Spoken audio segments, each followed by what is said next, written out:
Hello, welcome to this session. In this session, you're going to understand the register in the RISC-V architecture.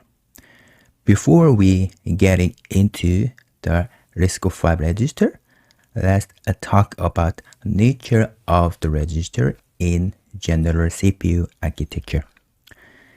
In every processor, just like x86 processor, ARM processor, and even RISC-V processor define the register. If you look into the reference manual of any of the CPU architecture, you're going to see the specification of the register. The registers are very fast. It runs faster than any of the hardware, such as cache. Most instructions read the data from the register and write back to the register. And debugging instruction is to check the value of the register before after the instruction. This time, you're going to explore the type of the register in general CPU architecture. So we have the two types of register in every CPU architecture. A first one is general purpose register, and the second one is control register. General purpose register is used to store any temporal data. It acts like the local variable in your function.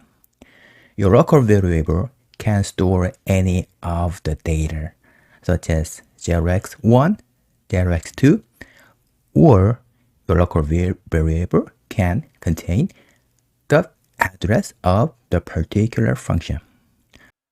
So most of the instruction can be organized with the general purpose register because input or output for any of the assembly instruction could be the general purpose register.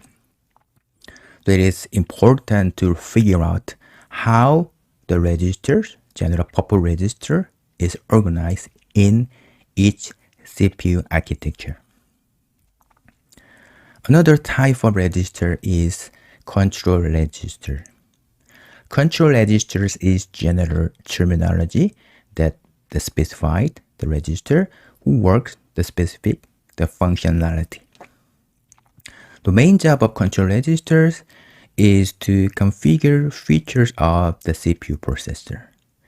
And another job is to read information of the processor. Control registers cannot store any of the temporal data.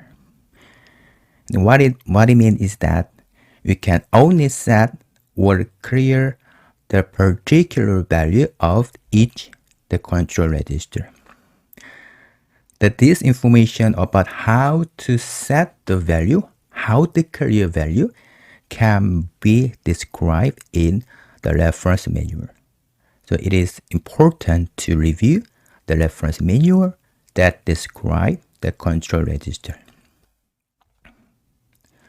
When we think about the type of register in the RISC-V architecture, we have general purpose register in RISC-V architecture that range from x0 to x31.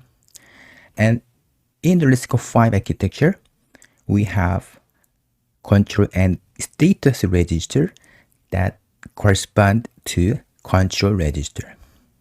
In case of ARM version 8.8 architecture, we have system register that correspond to control register. Now we understand the type of register in general CPU architecture. The first one is general purpose register, and the second one is control register. Now that you understand the type of registers in general CPU architecture, next time you will explore more about registers in RISC-V architecture.